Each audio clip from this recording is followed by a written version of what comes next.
Hey everybody, it's Jason Blaha here, and today I want to chat with you guys a little bit about the importance of max effort training. And by max effort, we mean 1 rep maxes, right? I don't mean 2 reps, I don't mean 3 reps, I don't mean 5 reps.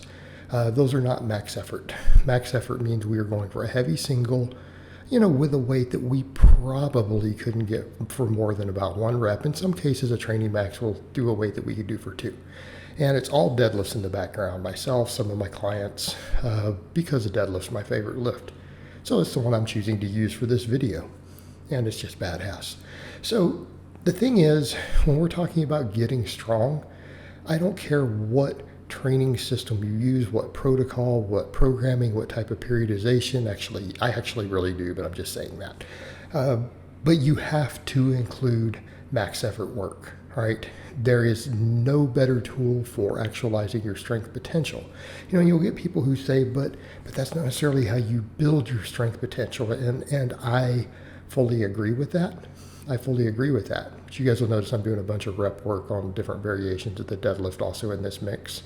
5s, 10s, deficit work, normal work, whatever.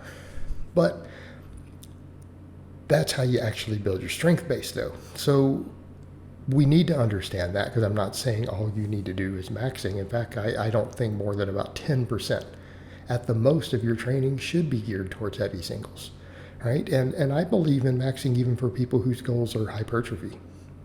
And that's a whole nother topic that I may address in this video. But yeah, that's how we build our strength potential. Okay, we build our strength potential through hypertrophy work, right? Getting bigger, getting thicker. Size equals strength. And people will argue about that all they want, but it's true. And when people say, well, you see this massive bodybuilder who's weak, yeah, until you put him on a strength program for 8 weeks. All right, till you put him on a strength program for 8 weeks, and all of a sudden he has elite numbers. Without years and years of doing strength-specific work always. Why? Because he has built an enormous base, okay? Your muscle mass will always, and this is what study after study after study after study has confirmed, even in elite powerlifters, your muscle mass will determine your strength ceiling. It will determine your strength potential for you as an individual. Now, that being said, to actualize that potential, we need heavy singles. And heavy singles build it better than doubles, they build it better than triples, they build it better than 5s. So here's what I'm suggesting, that if a person wants to get strong as efficiently as possible, you need to focus on getting big, and then you need to be doing heavy singles. Now, depending on how we're doing them, my lifters do them year round. I do them year round. This is not something we run in phases. It's not something we work on peaking on. It's not something that we do in phases. It is something that we do year round. We do it all the time. And you know what? My lifters don't burn out. Tons of them hit really big numbers. We don't get hurt doing it for the most part. And I'm not saying that injuries never happen, but just as many people get hurt doing 10s as they do ones. Now, you have to do max effort work if you want to be as strong as possible, if you want to actualize your strength potential. And that's a good way to look at it. There's a lot of different protocols to gain size. I happen to think adding singles to it helps, and there's research to back that. But yes, size creates your strength potential. It raises your strength ceiling. However, you actualize that strength and you reach that potential and you reach that ceiling through your max effort work. Okay, and max effort work carries over. What do I mean by that? If your technique is good on a lift and you're proficient in an exercise, practicing maxes on other lifts carries over. And that's one that throws people off. This is why the conjugate system is actually effective, because it has you rotate max effort lifts to reduce injury rate, to avoid burning out, to avoid acclimation, and to teach you how to grind through lifts when things go badly.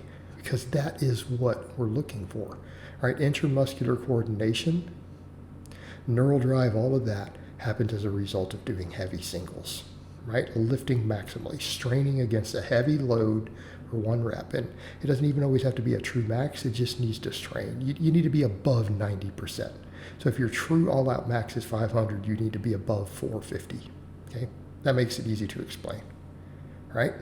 Above 90% of it. All right, you need to strain. By learning to strain against heavy loads, it develops the intramuscular coordination and neural drive. The carryover is there. In other words, you can max on a sumo deadlift or even a Romanian deadlift, and it will carry over to your skill on a conventional deadlift if you know how to perform the conventional deadlift. Now, can you learn to perform it by doing rep work? Sure. Can you learn to perform it by doing speed work? Sure. Okay, we can do all those things. The maxing carries over. That should tell you a lot about why we need to max. It is not even exercise specific. Okay, maxing on a floor press or an incline bench will carry over to your max bench if you have basic good technique on the bench. Okay, because again, we're developing the neural drive. We're also developing the ability to strain. We're practicing straining against a heavy weight. And that's different than straining against, say, a lighter weight that we take close to failure. They're similar, and I'm not saying that won't help you some. It actually will. Straining against a heavy 5 rep or a 10 rep set on the last rep, because you got within, say, 1 rep of failure, yes, that will carry over. Also, is some probability of hurting you. I think that is actually, in some cases, slightly more dangerous because you're fatigued when you get to that strain. We don't want to be fatigued. We want to strain when we're fresh, because that's when we're going to use it in competition. That's when you're going to truly max out and whatever. You're going to be usually fairly fresh. You max first. But maxing out, the max effort method is the best way to develop your strength, to actualize your strength. You build it off of whatever volume that you use to get bigger. I personally am a massive advocate of coming in and doing your max work and then doing volume for hypertrophy. It can be volume with the lifts that you're maxing on. It could be volume on similar ones. It can be volume on accessory movements.